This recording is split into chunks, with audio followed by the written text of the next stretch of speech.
Le cri silencieux collectif.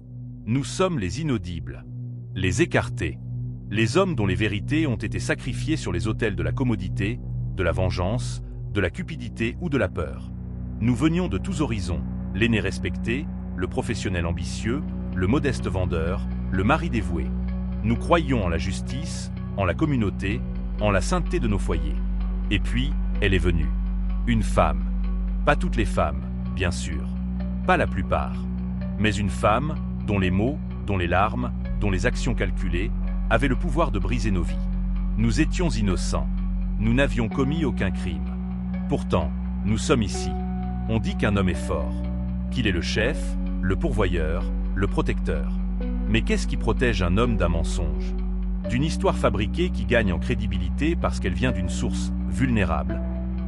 Quelle défense a-t-il lorsque la société est prédisposée à croire un récit plutôt qu'un autre, quels que soient les faits? Nous portons les fardeaux de nos familles, le poids de nos communautés. Mais le fardeau le plus lourd de tous est celui-ci, invisible. L'injustice profonde d'être condamné pour ce que vous n'avez pas fait. La honte d'être un innocent non cru. L'agonie de voir votre réputation s'effondrer, vos proches souffrir, votre avenir s'évanouir. Tout cela parce qu'une femme a choisi d'utiliser son genre, sa victimisation perçue ou ses circonstances désespérées comme une arme.